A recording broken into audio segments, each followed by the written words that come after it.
Hey guys, sorry about the lack of videos this week from me. I have been quite sick and I'm not 100% back to normal just yet, but I am getting there. The nor'easter that we got in New York yesterday with like 30-mile-an-hour winds, 40-mile-an-hour didn't help a ton. But I wanted to go over the Texas primary results because they were extremely interesting. Over 30 races are now headed to a runoff. That includes 17 federal congressional races. In Texas, if you don't get 50% of the vote in the primary, you and your next closest challenger head to a primary runoff. So this will take place on May 22nd. Early voting begins on the 14th.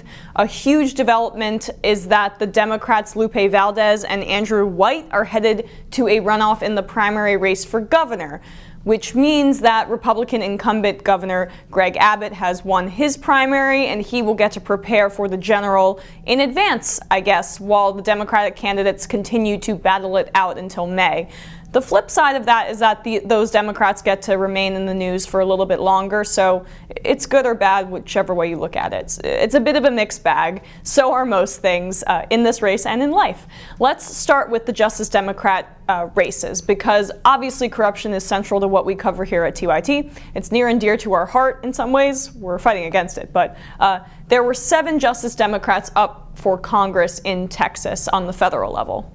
In Texas's 2nd, Justice Democrat Darnell Jones lost, but in the 7th district, Justice Democrat Laura Moser, who the DCCC infamously tried to smear, is headed to a runoff. That's going to be very good. Then you have Vanessa Adia, who won uncontested in the 12th, Adrienne Bell, an amazing candidate in my opinion, and a teacher who was for Medicare for All. She won in the 14th district. Derek Crow lost in the 21st.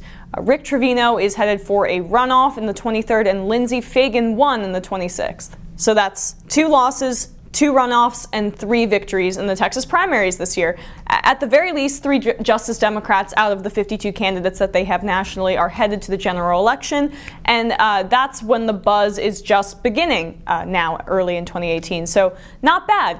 Vanessa Adia will face incumbent Warhawk Republican Kay Granger in the 12th.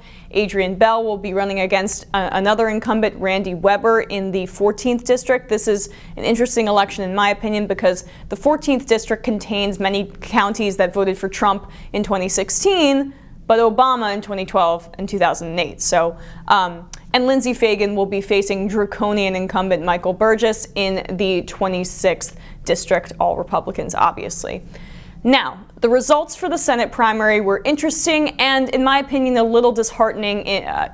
That's just my opinion, I guess. So now Beto O'Rourke is a candidate who is not taking any corporate PAC money and has raised over $9 million in his race against Ted Cruz on the Democratic ticket. He's also bringing back door-knocking politics, drawing crowds in Republican counties, all stuff I love. He's visited 226 out of Texas's 254 counties in his campaign for Senate, but despite that, yes, he won the primary. His results were a little bit underwhelming. Beto did have trouble consolidating the Democratic vote in the state, with the southern part of the state, south of San Antonio, voting for his primary challenger, Sema Hernandez, I hope I'm not butchering that, who received 23.7% of the final vote. Beto got 61.8%. Edward Kimbrough came in 3rd. The Texas Tribune explains a bit further.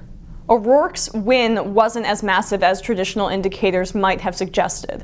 O'Rourke won less than 2/3 of the statewide vote. Sema Hernandez, a 32-year-old Houston activist and a self-described Bernie-crat, picked up a surprising 24%, and she trounced O'Rourke in several key border counties with larger Hispanic populations.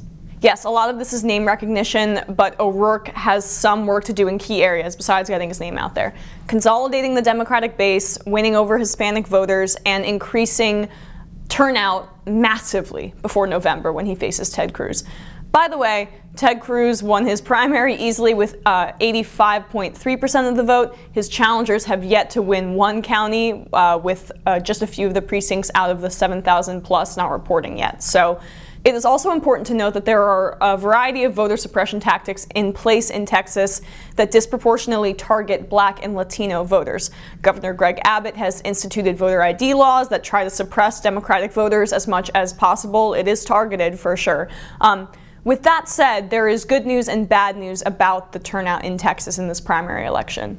Texas Democrats on Tuesday more than doubled their primary election turnout from 4 years ago. As of early Wednesday morning, more than 1 million Democrats cast ballots in the party's primary election, compared to 1.5 million who voted in the Republican primary.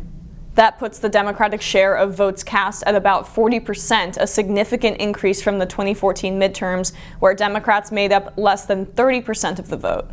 More than 1.3 million voters backed Senator Ted Cruz in his Republican primary on Tuesday, while about 640,000 backed Representative Beto O'Rourke. So yes, there's the bad news. Over 1.5 million people voted in the Republican primary, and just a little over 1 million voted in the Democratic one. And Ted Cruz doubled Beto O'Rourke, hard name, his vote total. So that means Democrats have some work to do with independents and voter turnout headed into November. Now, my honest assessment of this is, as of now, Greg Abbott will win re-election as governor fairly easily. My honest assessment of the Senate race as of now is that Ted Cruz is likely to win, but that's way less likely than Abbott, who I think is kind of a shoo-in, unfortunately. Ted Cruz should be worried by Beto's strategy that includes being uncorrupted, unlike him. If the campaign is able to message properly and hammers that point home, I really think Beto has a shot. Ted Cruz is even a little scared, as he admitted on CNN. The extreme left is energized and angry, and it makes it all the more important for conservatives to show up in November, he told CNN. If conservatives stay home, if we rest on our laurels, we could see Texas turn blue. Egats. And when it comes to the Justice Democrats and the Democrats in these House races, I think that they have an even better shot. The turnout will really make the difference there in those House races, and that's where we'll see Democrats making gains. At least that's what I think. Is Texas turning blue overnight? Absolutely not. The Republicans in the state have implemented racist voter ID policies to ensure that the dam won't break for just a little bit. But the demographics, don't lie. And if the Democrats are smart here, they could see significant flips in the House races, and with hard work, even the Senate.